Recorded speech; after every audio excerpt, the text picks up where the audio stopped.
prospects for future hotspots. The question that seems to be the most burning one for property buyers around Australia, we get more questions about locations and whether they rate or not than any other subject in the real estate market.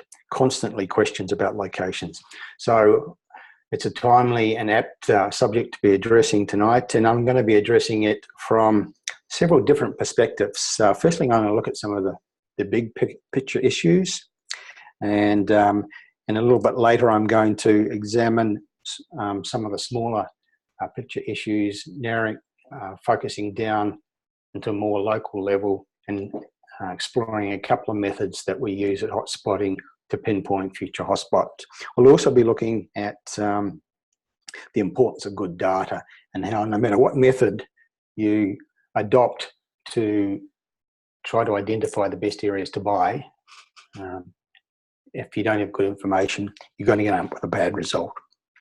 Now, as we work through the presentation, some questions may arise, and you're invited to type in your questions into the chat box or the Q&A panel that you should see on your screen. You should be able to see the first slide in my presentation, but there should also be a Q&A box and a chat box, and you can type in your questions. And when I get to the end of my presentation, after I've talked through the issues of identifying future hotspots, many issues about the importance of good data, and also some of the information services that we provide here at Hotspotting, I'll deal with some of the questions that you've typed into the panel and answer as many as I can, and try and fit all of that into the next 1 hour presentation.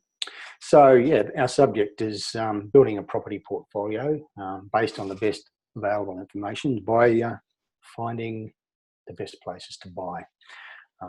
I assume most of you know who I am, founder and managing director of hotspotting.com.au, which I started about 12 years ago, author of 4 books on real estate and a feature writer for a number of real estate publications, including Property Observer and Money Magazine. But most of my time goes into running and writing the Hotspotting website.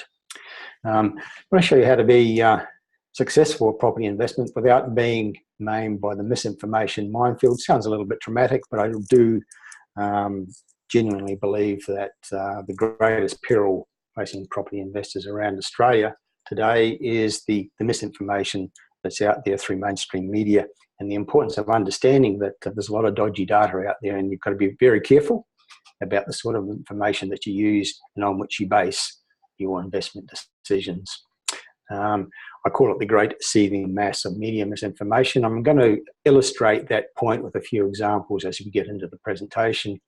I know a lot of people who've been very successful with property investment, own portfolios, some of them worth tens of millions of dollars. Many of them are premium members, and I'll talk later on about what that means, but basically it means that they use us to provide a flow of really good information on which they can base really good choices in their endeavours to add to their property portfolio by buying well in the right locations. It seems to me that the people who achieve really good success in property investment, and they're relatively few amongst the total, I believe, there's one thing that they do differently, and that is they treat property investment as a business, not as a hobby. Most people treat it as a hobby, as a part-time thing that they allocate precious little time to, and not a lot of research goes into the choices that most people make, but the ones that are really successful with it treat it as a business, and I'll talk more about what that means as we get through the presentation. Buying at a great price, buying in the right places at a great price is one of the keys to success. Property investment, the old adage is that you make your money when you buy, not when you sell. Unfortunately, most people buy at the wrong time, and that's because we're herd animals. People are more likely to pile into a property market and they read there's a boom on, rather than being properly informed, doing good research, and buying before prices rise, and which means they're buying at the best price possible before prices rise. Most people don't do that. Many investors ask me a lot of questions, and quite often I think they're the wrong question, because if you're going to get the right answers and succeed with property investment, you need to be asking the right questions. And one question that people often ask me is this a good time to buy? And I think that's the wrong question. And it shows up perhaps that people don't understand a lot about Australian property markets. A better question is, where is it a good time to buy? Because I believe that it's a good time to buy somewhere at any point in time.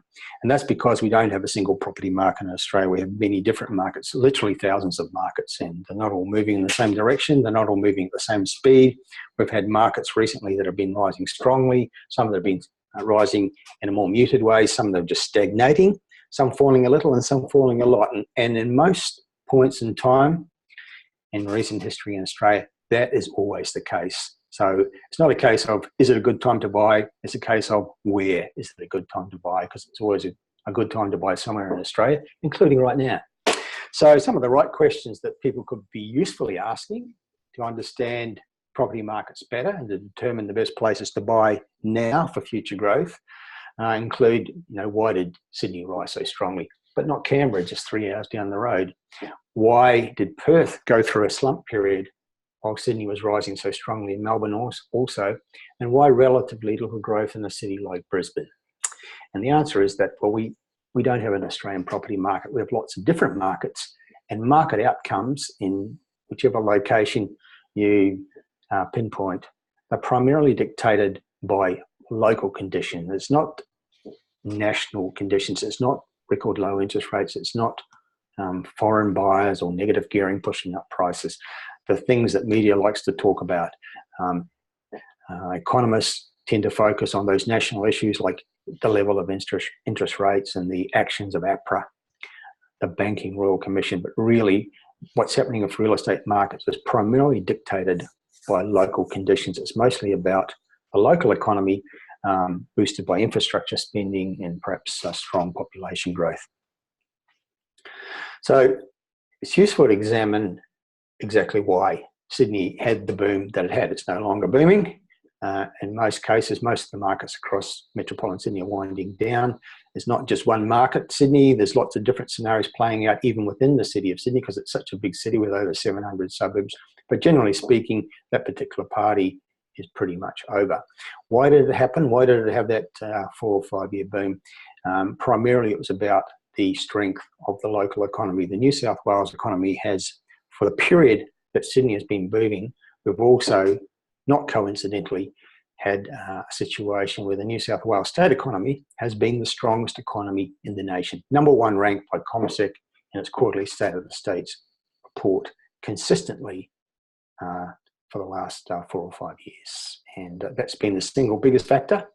And it's useful to note that in 2011, before the boom started, before an election landslide result changed the government of New South Wales, which was a pivotal moment in regenerating the economy, and from that came the Sydney real estate boom. But prior to that, the New South Wales economy was ranking second last in the CommSec report. It had been a very poor performer, and the Sydney property market for 10 years had been an underachiever.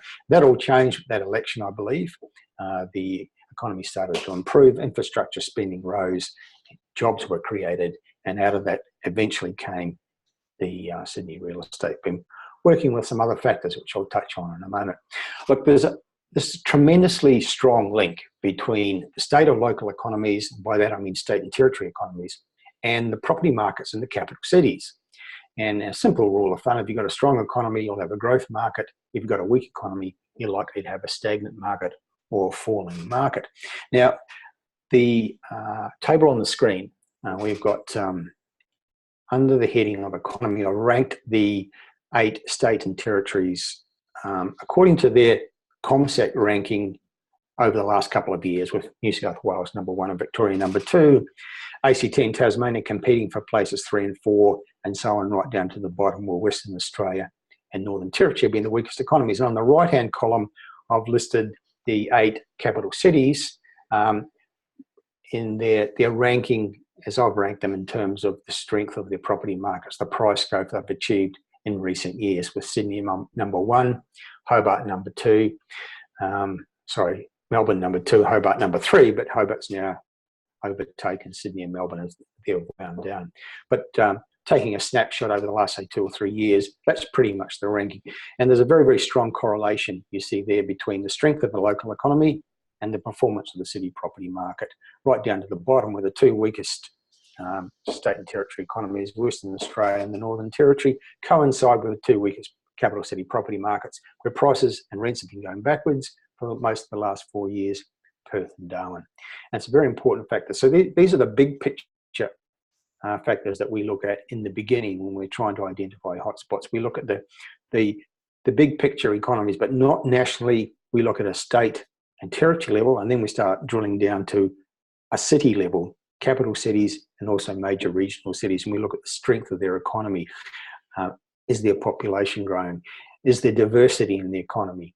And are jobs being created? And there's money being spent on infrastructure? These are all factors in dictating the strength of a local economy. And when we find those factors in place, we start to show an interest, because there's a potential hotspot of the future if those things are in place. It's not just about capital cities. There's also been some very strong regional economies, and I list on the screen there some of those that have stood out for me in the last few years. Newcastle in New South Wales has had a very strong economy, and not coincidentally, in the last 12 or 18 months, arguably the strongest price growth anywhere in Australia has been in the city of Newcastle, where many suburbs have had median price growth above 20% in the last 12 months. Geelong, very strong economy just outside of Melbourne, and its property market has also been pumping strongly in the last couple of years. The Sunshine Coast has been a growth economy in Queensland, and we're starting to see really good price growth there as a result of its transition from being basically a tourist resort into becoming a more well-rounded, diverse and strong economy with some critical mass and real momentum. And in Wollongong, just south of Sydney, has also been very strong, and it's had a good, strong property market. Now, some of those locations, the reason why their markets have risen has been a combination of their local economies and perhaps some ripple effect from their nearby state capitals. So certainly Newcastle and Wollongong have benefited from their links to Sydney and their relative affordability compared to Sydney, and Geelong certainly gets benefit from its links to Melbourne, but they also have strong local economies, and that's been part of their growth as well. So just returning to Sydney, and I want to emphasise the importance of the word infrastructure. It's one of the most important words for people wanting to be property investors and wanting to research and find places that are going to be superior, outperforming property markets in the future. Look for infrastructure, good existing infrastructure, but in particular spending on new infrastructure. And it's been a huge factor in Sydney's boom. I think for me, it's the single biggest factor.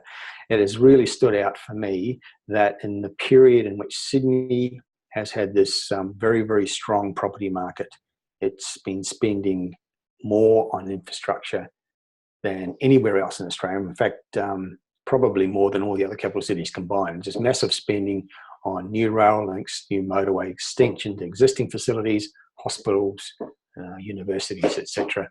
And it matters because spending on new infrastructure generates lots of economic activity, lots of businesses getting contracts. It creates many, many thousands of jobs. And it also improves the amenity or access for locations. So if it's a new motorway or a new rail link, the access to a location that was previously inaccessible perhaps improves. Or if it's a new university or hospital or other form of infrastructure, improves the amenity and general appeal of that location. And so infrastructure has many, many different impacts. And the sum total of those impacts is usually a rising property market. So it's something that we always look for.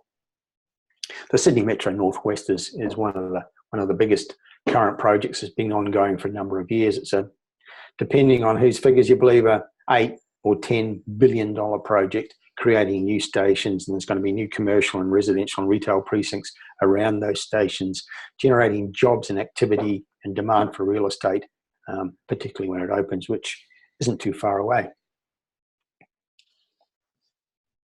So Melbourne has also been a very, very strong market. It's really been a story about Sydney and Melbourne. Media is kind of obsessed about those two cities because they've been so strong with their property markets and kind of extrapolated that across the nation into a national property boom, which we haven't had. But that's what the media has been telling us. Very few places amongst the other cities have replicated what's happened in Sydney and Melbourne. So again, it's timely to ask, well, what drove the Melbourne market? Well, firstly, Victoria has been very clearly the number 2 economy in the nation. In fact, in some ways challenging New South Wales for the number 1 spot. It's also been, for quite some time now, and still is, the number 1 in the nation on population growth, both Victoria as a state and Melbourne as a city.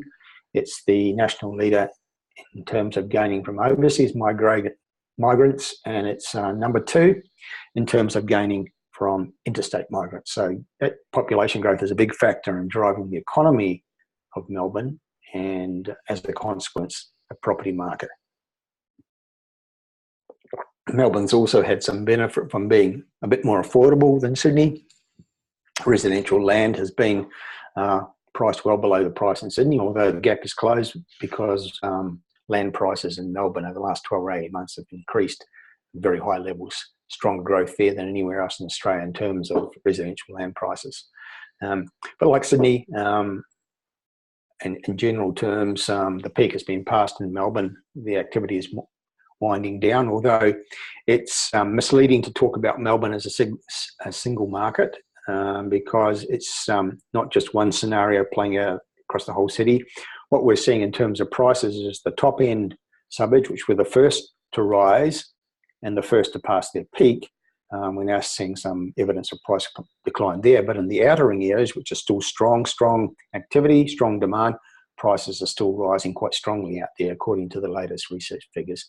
So when you're reading the paper, as you will inevitably sometime in the next week, that Sydney and Melbourne property prices are falling, it's only partly true. It's true of the top end, and that's dragging down the overall figures where they use a single figure to describe the entire city's market.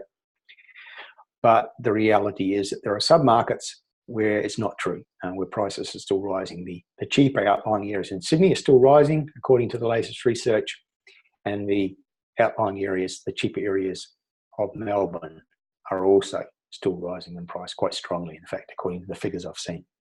And that doesn't surprise us because the activity is still strong there. So Hobart is now the hottest market in the nation. Now that overall Sydney and Melbourne have subsided, Hobart's taken over. It's the place with the strongest price growth. And again, it's been born out of the improvement in the Tasmanian economy. For a long, long time, Tasmania ranked last in Australia in the CommSec report and in other rankings as the weakest economy in Australia. And it still has that reputation. It's been, even though Hobart market has been very strong for a couple of years now, it's still very hard to convince people that it's worth looking at because they have this perception that Tasmania isn't a growth economy and there's no population growth, so why would you buy Hobart? Well, a lot has changed. Things do change. Again, it came out of an election victory sort of 4 or 5 years ago. There used to be a minority government in Tasmania, and then there was an election, decisive election victory that allowed a new government to govern strongly. They regenerated the economy. They started spending more on infrastructure, and Tasmania started to climb up the economic rankings. And so now it's been consistently ranked around 3 and 4 on the CommSec quarterly State of the States report for the last couple of years. And out of that has come jobs growth, population growth, demand for real estate, and Hobart's moved into a real estate boom. And it's now number 1 in terms of price growth. It's where the homes are selling the fastest. The average days on market, suburbs of Hobart are leading the nation there. It has by far, well, actually, compared to the average, very, very low vacancies. The lowest vacancies in capital city Australia, although Canberra is almost as low at the moment. It's got the best rental yields, and right now, according to most research sources, it's probably the only city that's currently got double-digit growth in its median house prices in annual terms. And because Hobart prices have been rising so strongly and other cities have not been rising, it's probably going to soon overtake Adelaide and Darwin in terms of a price level. So it's been the cheapest of the capital cities by quite a margin for a long time, but it's closed the gap on places like Adelaide and Darwin and may soon overtake them. So Hobart, strongest city market right now, and it's all been born out of big improvements in the Tasmanian economy. So where next? Where do we expect to see growth next in Australia, given that, I mean, you'll be reading constantly that the Australian property boom that never existed is over, and that Australian property prices are falling. And it's a nonsense statement. It's a rubbish statement because it's not true. I saw a headline today saying property prices falling across the nation. Simply not true. What they mean is that the average of the capital cities, and the most recent figures from some sources, is down a little. And they've extrapolated that to say property prices are falling across Australia. It simply isn't true. Hobart's still rising strongly, and so are many other locations around Australia. Some rising strongly, some rising moderately. But to say that Australian property prices are falling is just rubbish. And there are rising markets. And the question that we want to ask is, where will be the next boom city in Australia? So the one on screen, I'm asking the question to see whether you can provide the answer. Which city has the number 3 ranked economy in the nation right now, has the highest average wages, generally speaking the lowest unemployment, has consistently low vacancies, has the best rental growth amongst the capital cities or close to it, and is forecast by some to be having the highest price growth over the next 2 to 3 years, and it's Canberra, the national capital. Always a solid market. I often call Canberra the Goldilocks of Australian real estate. Not too hot, not too cold, just right. It's always steady because of the nature of the city. It's the national capital. It's a government city. Lots of well-paid public servants, etc. Land supply is closely controlled by the ACT governments, keeping a floor under property prices, keeping prices high deliberately. And so it's always solid, but it's actually been rising. Sales activity is rising. Vacancy is really, really low, almost as low as Hobart's. Really strong rental growth. And out of that's coming rising prices. So it's one to watch as we move forward. And as I said, some have forecast that it'll have the highest price growth amongst the capital cities over the next few years. That may be right, I'm not sure, but certainly it's going to be a contender. We're next, phase 2, asking the question, where will be the next boom city? And in this case, I'm talking about Adelaide, the capital of South Australia. As I've often said in many of my broadcasts recently, it's really hard to sell people on Adelaide because, again, like Hobart, it's got this perception of being a low-growth city in a low-growth state in terms of the economy. But it's old news. A lot's changing. The South Australian economy is a lot stronger than people realise, and Adelaide is a much better property market than most people realise. South Australia is rising up the economic rankings. It's in the CommSec report, it's starting to rise up. It's now in 5th place. Some have forecast that it may have the highest economic growth in Australia in 2018 because of things that are happening in the South Australian economy that aren't getting a lot of national attention. Its unemployment is well below average. Only New South Wales and Victoria have lower rate of unemployment than South Australia. There's growing business confidence there. There's big events coming up in its economy, including massive contracts to build vessels for the Navy, tens of billions of dollars worth of construction of submarines and frigates and other vessels over, say, the next 20 years. And it's all, or pretty much all of it, not all of it, most of it, is going to be happening in and around Port Adelaide.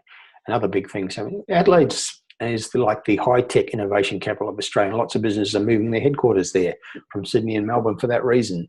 And it's really, its status is growing. It's one to watch. And on top of all of that, it's got great value for money, and its prices are just so low compared to the big cities, and its rental yields are higher. So it's worth considering. Keep it in mind. Check it out. Don't overlook it because you have a perception from the past that it doesn't have any growth. It does. We're next, phase 3, which will be the next boom city. We're now seeing big changes happening in Perth and Western Australia. And again, it all comes out of what's happening with the local economy.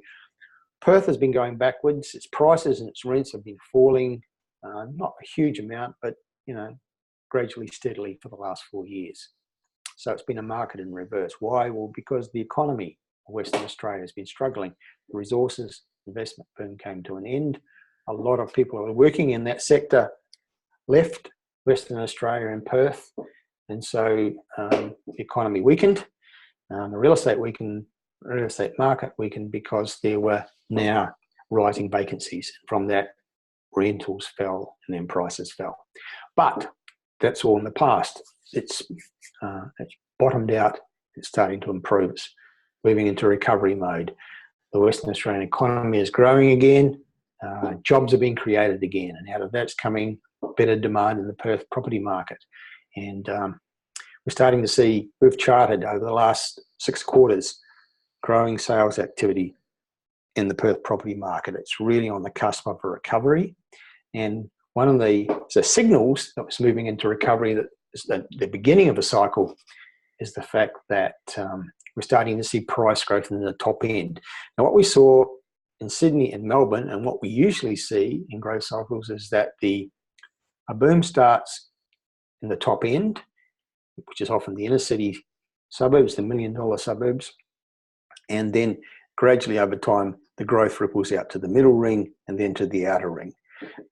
So when you see a market that's been down, and you're starting to see growth in the upper end, in the top end, in the $1 million suburbs, you can start to believe that a cycle is starting.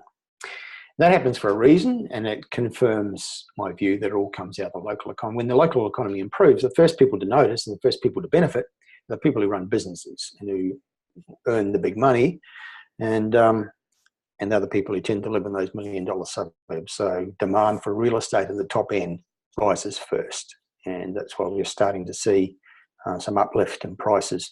Many of those $1 million suburbs in Perth have had double-digit growth in their median prices in the last 12 months, and that's a signal that something's happening in Perth. Okay, moving along. Brisbane is another contender.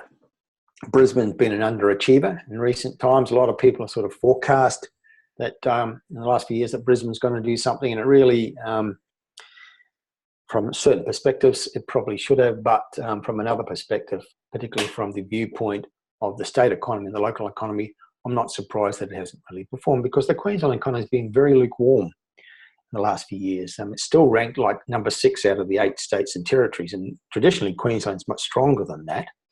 But in the last few years, it's been quite weak. And as a consequence, we haven't seen a great deal of growth being generated in Brisbane and Southeast Queensland's property markets. So is it going to improve? Is it going to change? Well, I believe it is. And there's a number of reasons for that. The economy is improving. Last year, Queensland created more jobs than any other state or territory by quite a wide margin. The resources sector is coming back. The tourism industry is really strong, and the construction industry has been quite strong as well. So things are improving. And so as the economy picks up, we expect real estate markets to benefit. Population trends are favouring Queensland again. Queensland is now the biggest gainer amongst the states and territories from net interstate migration. That's something, a mantle that Queensland traditionally has had. It lost it a little bit. It lost it to Victoria in recent years, but it's got it back. So it's getting more for interstate migration than any other state or territory now. And the figures show that 90% of the population growth that happened in Queensland last year was in Southeast Queensland, Brisbane, the Gold Coast, the Sunshine Coast. So those are all things in favour of the theory that we're going to see better performance in the Brisbane property market. Now, the other big thing is that's been missing has been infrastructure spending. There hasn't been very much happening at all in Brisbane in that regard, but that's changing. There's some big projects getting underway, and there's more to come, because the state budget was handed down in Queensland last week, and almost $50 billion of infrastructure spending, not just in Brisbane, across the state, but a significant proportion of it in Brisbane, $50 billion of infrastructure spending over the next 4 years, if they fulfil their promises. Even if they half fulfil their promises, it's going to be big for Brisbane, and out of that, the property market. Other factors in Brisbane favour is the price comparison. The affordability equation favours Brisbane for people coming out of places like Sydney and Melbourne. The yields are a lot more attractive, a lot higher. And Brisbane metropolitan area has many affordable precincts with a lot of potential. And a new thing that's emerged also last week, as well as the state budget, the Brisbane City Council announced a policy which is likely to push up prices in some of the inner and middle ring suburbs of Brisbane. And that is, they're going to ban unit and townhouse development in selected suburbs in response to an outcry from local residents about the character of their areas being ruined by greater density. And we really do need greater density in our cities from the viewpoint of affordability, but people who already live in those suburbs don't like it, and they resist it, and the politicians respond. And so we have this new policy which is effectively banning medium and high density development in certain suburbs, and that's going to push up prices in those areas for existing dwellings, houses on land. So your job as property investors is to find those areas and check them out. So lots of things favouring an uplift in Brisbane's performance moving forward. So those are some of the big picture issues that we look at when we're trying to define future hotspots. We look at the economic factors, the population growth, the jobs creation, the infrastructure spending, and start to pinpoint which cities are likely to have some uplift, and then we start to drill down more into the local areas. But before we get to that, I just want to pose a question about you as property investors or potential investors, and just how much time you have got to put in daily into researching the market, because there's really two choices for success as property investor. You've either got to put in a lot of time doing good research of your own, being well informed and making good choices, or you've got to pay someone else to do that legwork for you if you don't have the time or the willingness to do it yourself. If you're not willing to do either, do the work yourself, spend some money, then you're probably in the wrong business and you're unlikely to have great success, because this is the proposition that I often get from property investors who say, yeah, I'm willing to spend $500,000 on a property, but no, I'm not going to spend $50 on a research report to help me decide to buy in the right locations. And I certainly won't spend $500 on the valuation to make sure that I'm buying at the right price, that I'm not overpaying. And I'm certainly not going to spend $5,000 on getting good advice and maybe paying a mentor or some other experts to guide me in developing goals and strategies and pinpointing the best places to buy. So it's false economy. Many investors refuse to spend the small amounts of money before spending the really big money, and that's why I think so many people end up with a relatively poor result. You've got to be willing to either put in a lot of time yourself, to become knowledgeable, to do research, to make good choices, or be willing to spend some money on good advice and good research information. The biggest mistake made by most investors is buying in the wrong places because of the factors I've just talked about.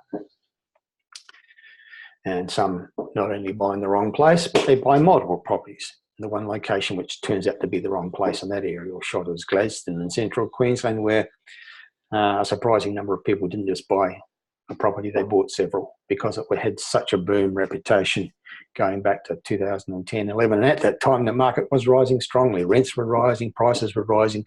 It all looked good. And the developers rushed in and oversupplied the market and just killed it. But the number of people who bought multiple properties there is really quite surprising. And many of them still have those properties, wondering what to do with them. So, yeah, there's a better way to making those kind of mistakes, and to be successful, you need to have a great team around you. Like I said at the beginning, the thing that distinguishes people who really succeed with property investment as opposed to those who just get average or poor results is that they treat it as a business, and as a business you spend money to make money. So you're willing to pay for good advice, a good accountant, a good mortgage broker, a good research source, etc., etc. And investors, even those who've got really large portfolios and really know what they're doing, they still continue to seek expert advice and to pay for it, for good input from trusted advisors and researchers, so they can continue to make good choices. I think research is the key. Nothing matters more than having access to really good information. Unfortunately, it's really hard to achieve because most people access information via the media and various forms of media. And unfortunately, it's a very unreliable source of information about real estate matters. Misinformation. Look, mainstream media just abounds with misinformation. I just think that most of the content of our major newspapers, for example, about real estate issues is press releases.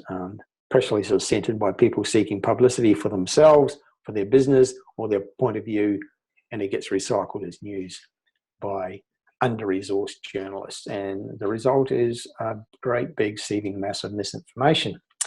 And you've got to be very careful about what you believe in newspapers. Now, I'm just going to illustrate the point quickly with a couple of examples that how unreliable information is. On screen, we've got a table of figures showing how much prices grew, house prices grew in the major cities of Australia last year, 2017, according to 3 different sources. And you can see, if you look at the figures on the screen, that there's a world of difference between what one source says has been the growth compared to another. Canberra grew 18% according to one source, but only 5% according to another. Darwin, they all agree that Darwin was falling, but some said it fell 7.5%. Another source said only sort of 1.5%. Hobart grew either 5% or 13% or 17%, depending on whose figures you believe. Melbourne was up 8%, or another source said almost 24%. I mean, how can these differences be so great? You would think that the level at which prices are growing is a matter of fact, but it isn't. It all comes down to methodology, and they all use different methodology. They all claim that theirs is the best, and they come up with all these different results. But when you think about it, it's an absurd proposition that you can distill all the activity in a city as big as Melbourne or Sydney, where there are hundreds and hundreds. Sydney's got over 700 suburbs, and there's very, very little similarity between what's happening in Campbelltown or Penrith compared to, say, Bondi or Manly. Totally different places, different price ranges, different markets, different types of buyers. How can you put all that into a melting pot and come up with one figure to say Sydney prices are rising 7% or 4% or almost no percent, according to the figures on the screen right there, depending on whose figures you believe? That's the conundrum. That's why we have all these rubbery figures, but you really can't see a figure in the paper and believe and base a decision on those numbers, because next week another source will come out with a completely different result. Some will say markets are rising, another source will say it's falling.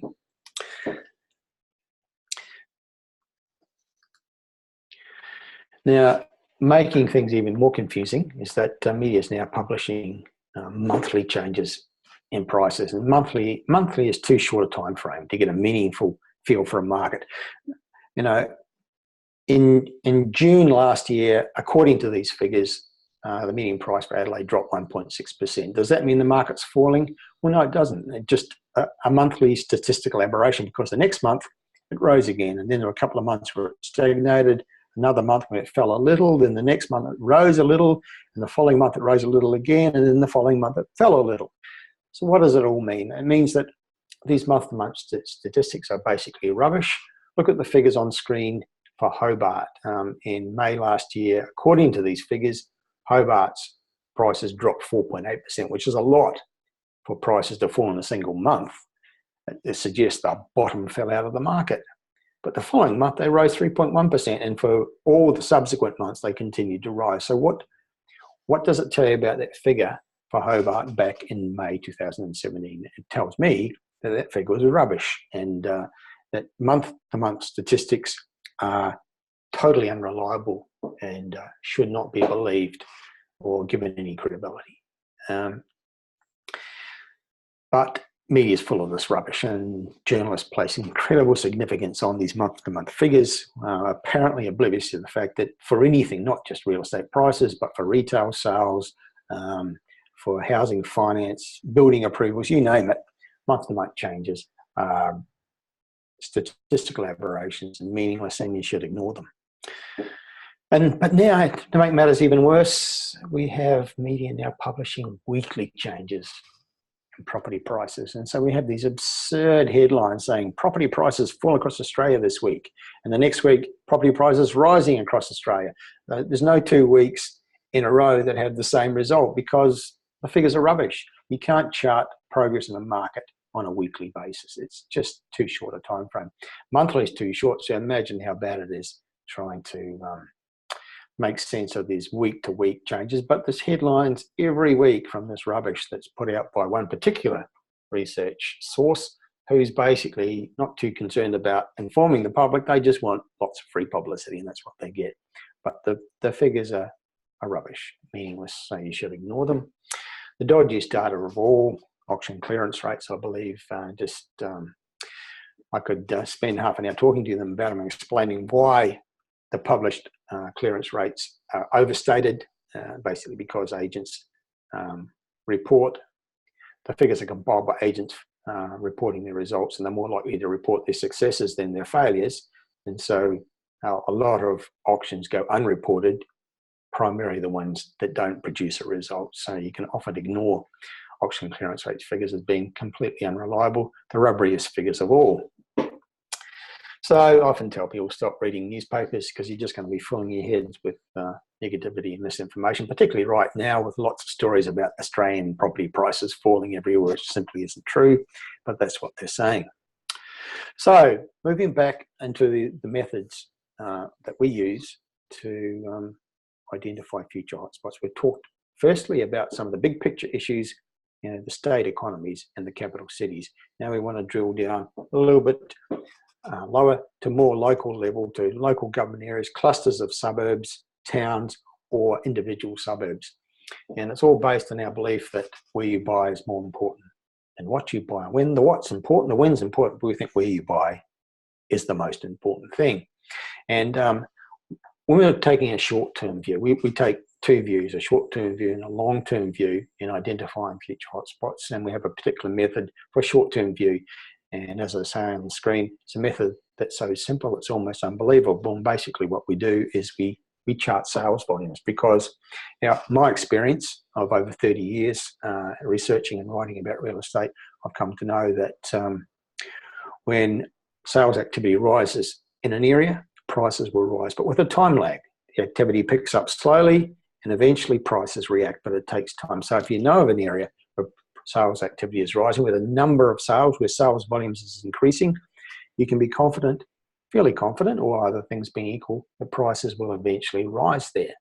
And so that's what we do. We get raw data charting the number of sales in markets around Australia, and we look for patterns of growth.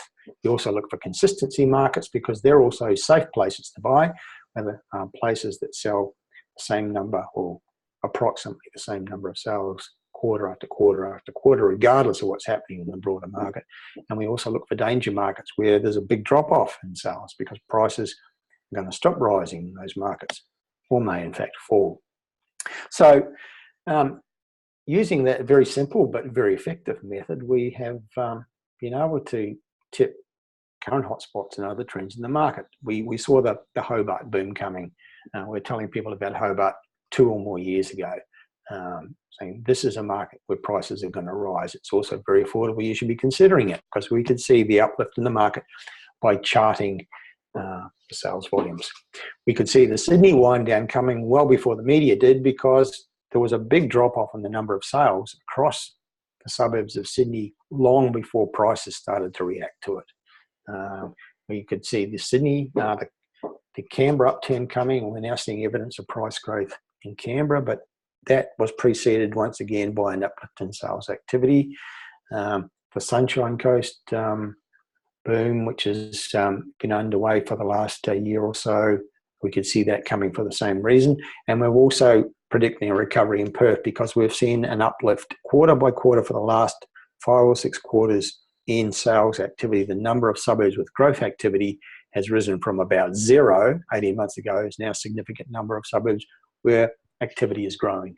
And that has led us primarily to predict recovery in the Perth market. Brisbane's units oversupply, the danger in that market. We could see that the rise in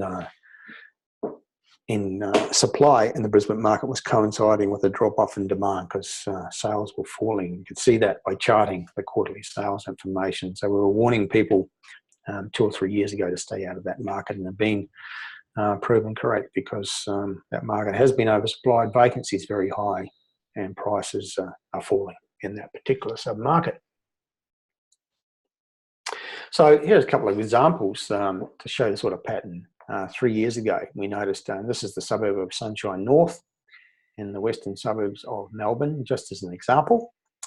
3 years ago, we saw this pattern. So we started in our price predict index, which is the quarterly report in which we publish this sort of information, the price predictor index. We're working on the winter 2018 edition right now. You can see the pattern there, quarter by quarter, sales lifting from 28 to 36 to 45, 45, then 62, then 66 by the end of 2014. And we were telling people that this is a market in which prices are going to rise. At that time, the median price was around 400,000 and not much growth in annual terms at that time. But look, 3 years later, the median price has increased 50% on the back of that uplift in activity. From 400,000 to 600,000. That's a massive increase. But we could see it coming because there's such an uplift in sales activity in that market.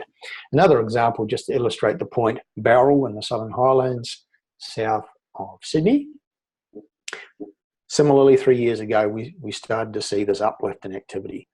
Quarterly sales lifting from 71 to 94 to 108, 130 by the end of 2014, at which time the median price was 600,000, and 3 years later, again, it's increased 50%. It's over 900,000. But that big jump in prices was preceded by a big steady tick up in sales activity. So that's a very simple method. That it's simple if you can get your hands on the raw data. Unfortunately, it's very time consuming. It's costly to buy it, and it's time consuming to analyze it. So we do it for you, and we put it into a report called the Price Predict Index. So it's one to keep an eye out for, because it's a great way to find the locations around Australia where there's going to be, in the short term, in the near term, an uplift in prices based on the experience that we have in researching this type of information. Then we do take a long-term view. We're looking for markets that are going to be outperformers long-term. And so we are taking that information that we talked about earlier, the underlying economic factors, and we apply it at a local level. So we're looking for local markets that have all those factors: a strong economy, good infrastructure, spending on new infrastructure, jobs being created, jobs nodes popping up, new jobs being created, because the research shows that people, they want to, if they can, live close to where they work. So, and keeping in mind that most people, despite what a lot of people think, most people don't work in the CBDs of our major cities, and most of them are actually out in the suburbs, suburban jobs nodes. So that's one of the things we're looking for. We're looking for infrastructure spending. One of the keys to finding future growth in Sydney, now that that market's wound down, is to find the infrastructure chart, because there's still a lot of infrastructure happening, such as the Badgerys Creek Airport. Big factor, and around that's going to be big jobs nodes spring out, commercial, industrial properties that want to be close to the airport. Those are the sorts of factors to look for. So every day we're researching various media sources, internet sources, trying to find news and announcements about developments, about infrastructure spending, about the creation of new businesses, about news about economy rising, jobs being created, businesses moving from perhaps one city to another, such as I mentioned earlier, that certain high-tech innovation type businesses moving to Adelaide because it's got that reputation of being the premier city for that kind of activity in Australia. So we're looking for all those factors to try and pinpoint the emerging hotspots. So that also was a factor in tipping Hobart. As I mentioned earlier, we saw the rise in sales volume, so we knew something was happening in Hobart, but at the same time we'd tracked the changes in the Tasmanian economy. We'd seen improvements in the population data. We'd noted that infrastructure spending had lifted following the change of government I mentioned earlier, and again, that market activity factor. So we put all of that together, and we concluded 2 or more years ago that Hobart was a place where prices were going to rise. So we started including Hobart in our national top 10 best buys report various other reports, to make sure people knew that it was a place to be concentrating. The latest figures, according to one source anyway, annual price growth, generalised figures I know, but Hobart up 13% in the last 12 months. Melbourne's growth figure has dropped, according to that source, down to 2%, and Sydney's figure is now -4%. So Hobart very much the strongest capital city market in the country right now.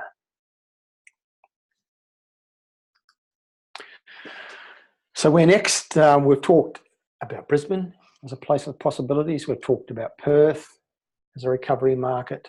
We've talked about Adelaide for the reasons I spouted: the economy, infrastructure spending, jobs being created, great affordability. We've talked about Canberra and all the things that are happening there.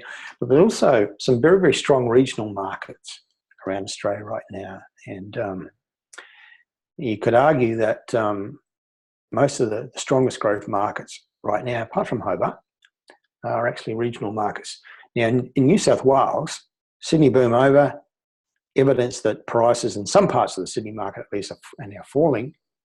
But in contrast to that, there's growth markets right across regional New South Wales. It's on a different cycle. In fact, right now, according to my research, there are more areas of regional New South Wales with growth markets than ever before. Newcastle has had fantastic growth recently, and areas near it are starting to catch a ripple effect from that. The orange market is strong. Dubbo, Wagga Wagga, Port Macquarie and Coffs Harbour have been through good, strong growth periods. Tamworth is starting to pick up. Armidale has possibilities. There's just so many possibilities across regional Australia. And of course, the great benefit of buying these markets is the prices are so much lower and the rental yields are much bigger than the capital city. And if you're buying the right one, with the strong, diverse local economy growing, there's a potential for pretty good capital growth.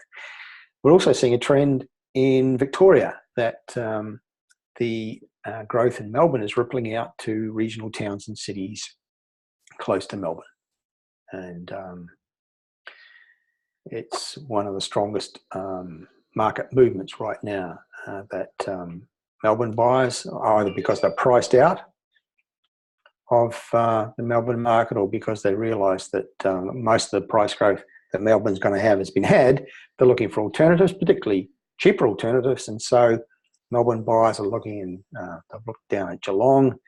They're now looking strongly in Ballarat, and there's very smaller towns, both north and south of Melbourne, that are starting to, or have in the last 12 months or more, had rising activity, and prices have followed.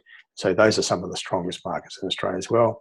Queensland, Sunshine Coast is a rising market. I think Townsville has a lot of potential, and we're starting to see recovery in those resources-related towns and cities in central Queensland, Gladstone, Mackay, Emerald, etc.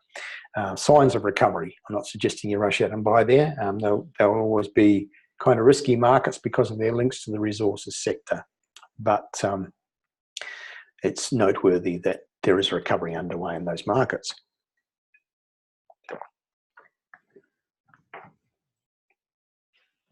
Okay, so I just want to emphasise the point as we sort of get towards the end of the presentation about the importance of having access to good information to help you make the sort of choices that you would want to make as property investors, buying in the right places.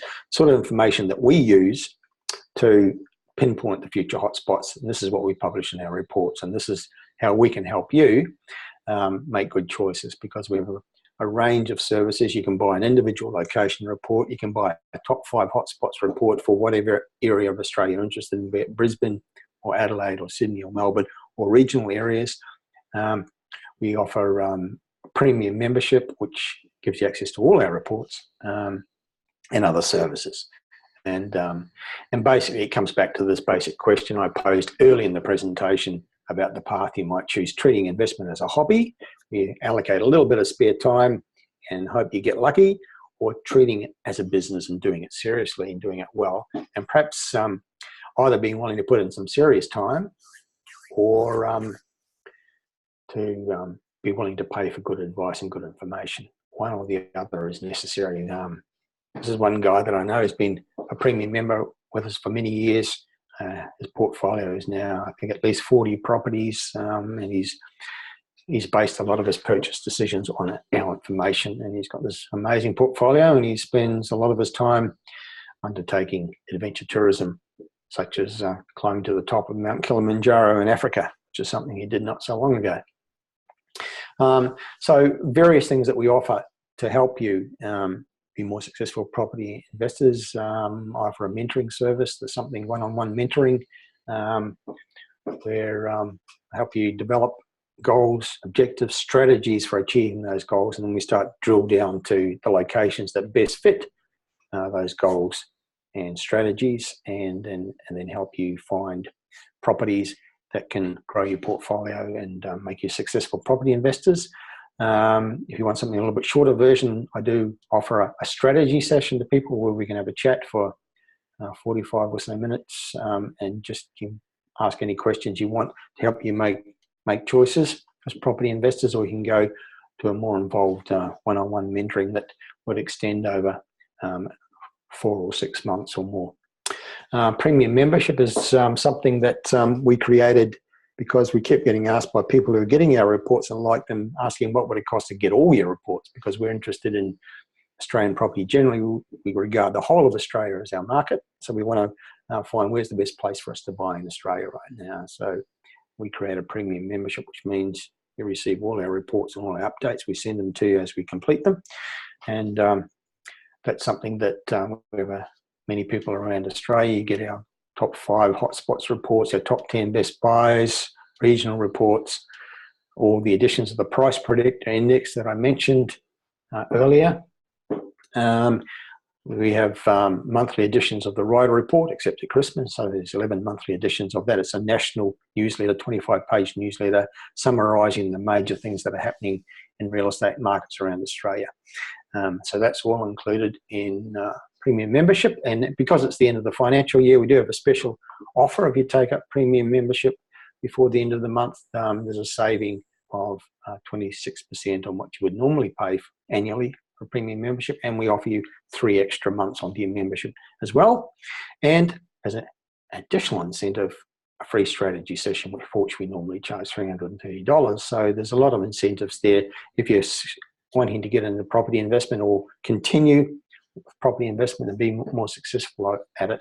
To get good information, you can get a premium membership if you sign up before the end of the financial year at a significant discount, 3 extra months and a free strategy session.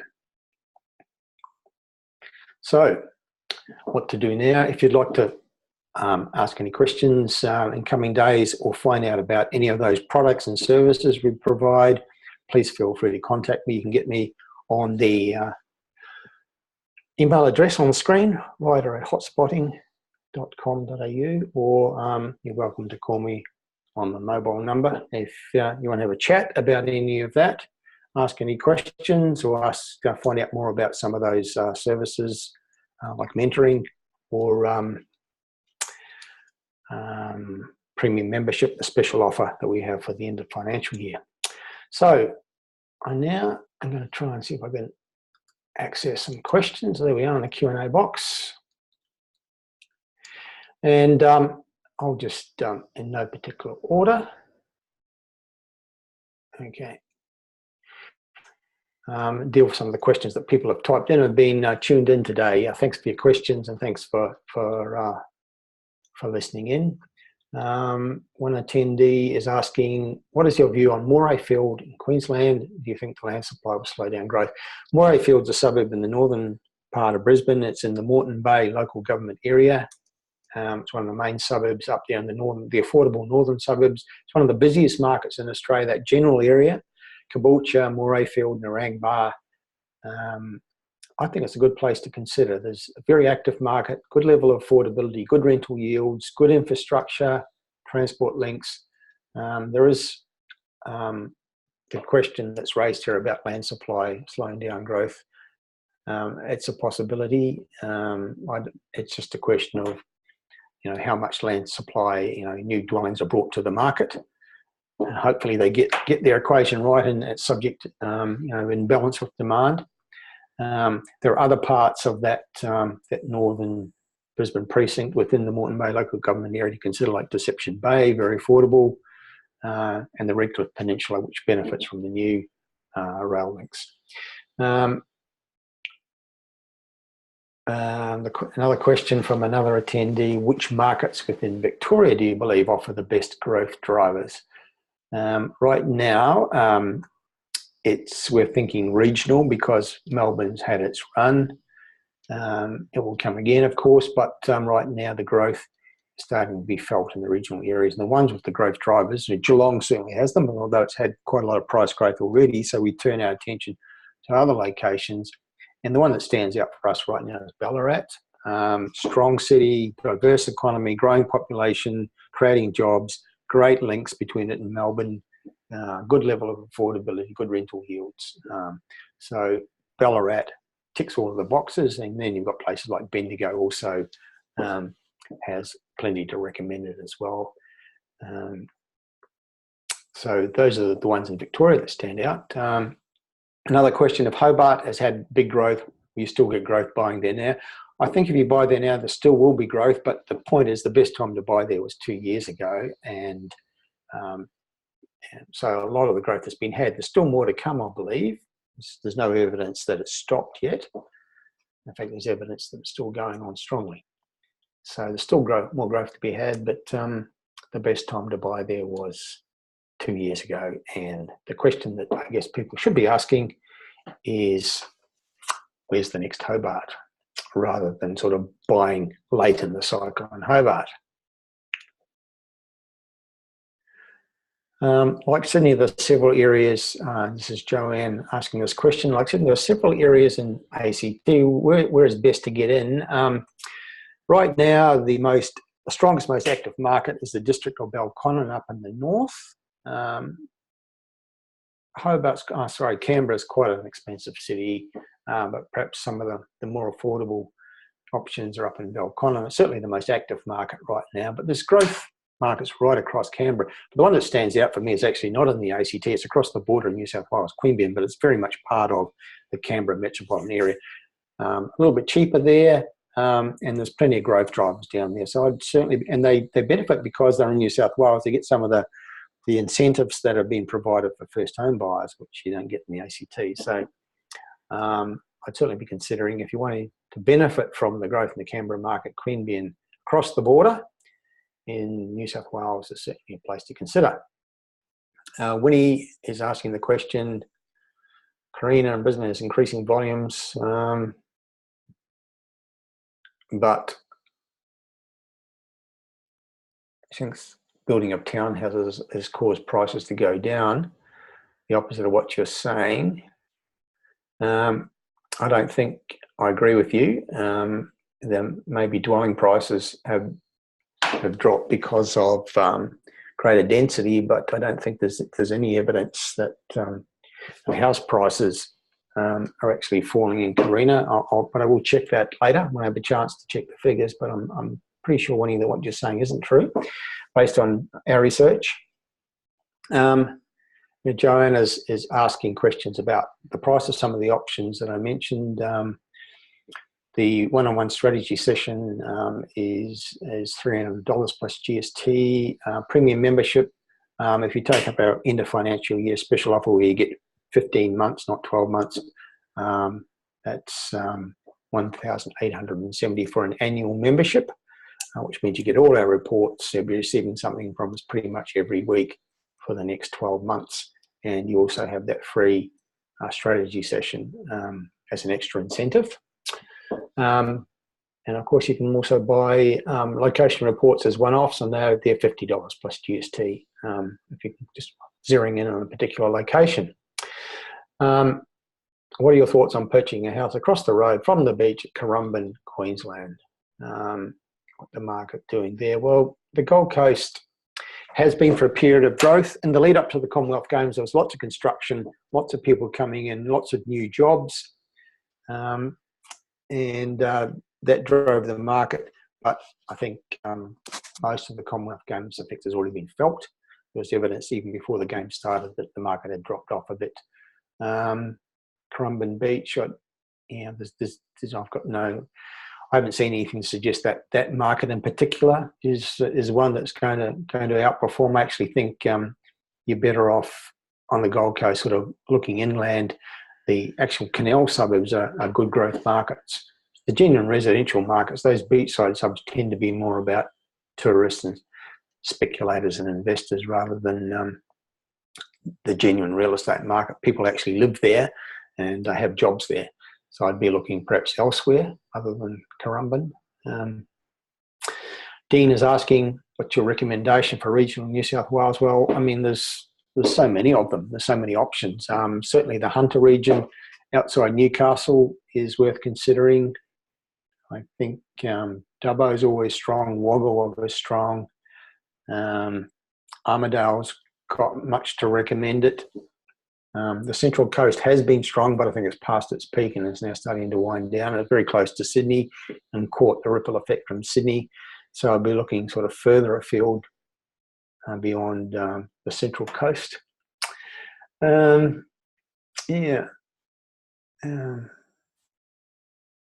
Orange is a market that's got growth in it. I'd be keeping an eye on what the inland rail link places like Parks are going to get some uplift as that big infrastructure project evolves. The towns inland that are going to receive a stop on the inland rail link to consider. Sort of in the northwest, places like Gunnedah and Narrabri have got rising markets at the moment, it seems. So lots of different options there. We're actually soon to publish our latest edition, Dean, of the top 5 regional New South Wales hotspots report, so watch out for that one. Joanne's asking, where's the next Hobart? Well, the options I put up on screen there in terms of the capital cities, I think Adelaide's going to do better. I think Brisbane's going to do better, and Perth is in recovery. It's a choice between those three, and we're going to see some uplift similar to what we've seen in Hobart recently. Rod, what do you think of the local council area? That's the southern suburbs of Brisbane. Yes, we've had it many times in our reports in recent years. It's got affordability, great infrastructure, great transport links, good rental yields. There's lots of development occurring, but out in the western areas, if you're going to buy there, I'd suggest that you focus on the older suburbs, which are based on the transport spine formed by the Pacific Motorway and the rail links, which links central Brisbane with the Gold Coast. That's where I'd focus in Logan City. The older suburbs, cheaper areas, but on the train line and the motorway, close to the infrastructure, not the new suburbs further west where there is no infrastructure. Nambour, that's part of southeast Queensland, inland city, down market, but I think it's got a lot to offer. Affordable, good infrastructure. It's on the train line linking to Brisbane. So yeah, I think Nambour is definitely a growth market.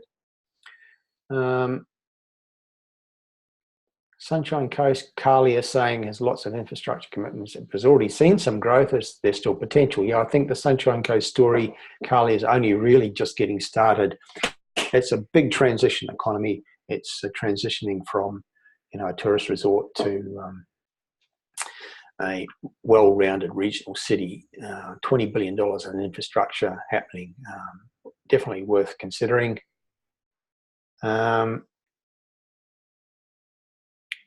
Dean, sort of following up on this question about regional New South Wales, do you have any opinions on Armidale?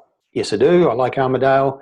I think it's got diversity in its economy. It's not just a agricultural town. It's got a big education sector and a big tourism industry, affordable. Government department being moved from Canberra to there under the influence of Barnaby Joyce, who used to be the Deputy Prime Minister. And there's some big infrastructure projects happening there, expansions to the hospital, the airport, a new wind farm, a new solar farm, plenty happening to believe that there's going to be some growth in Armidale. In the suburbs of Brisbane, Kangaroo Point, no. Oversupplied by apartments. Those inner suburbs are ones to stay away from unless you want to buy a bargain apartment and you want to live in it and you're not too worried about capital growth.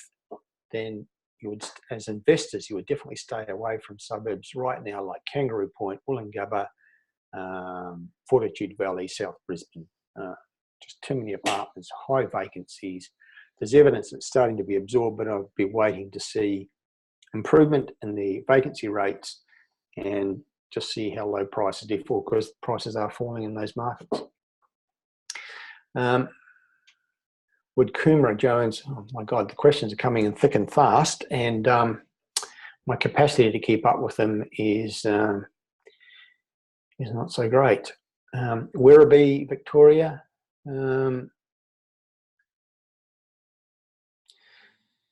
Demand softening suggested by Beck. Next 12 months. Well, I just think that, like most of Melbourne, it's past its peak. I mean, that's been a very strong market. Wyndham City, Werribee, Wyndham Vale, Point Cook, those sorts of suburbs, Hoppers Crossing, massive price growth in the last 12 months or so. But, you know, it's already had big growth, and so it's going to be winding down. Still growth there, but it's towards the end of the cycle, so I'll be looking elsewhere.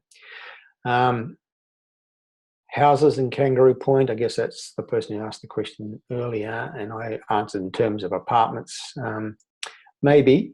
I guess they're a relatively rare commodity now, houses in Kangaroo Point, and because of that rarity, there may be some potential there. But yeah, I guess the overall market is dragged down by the apartment oversupply.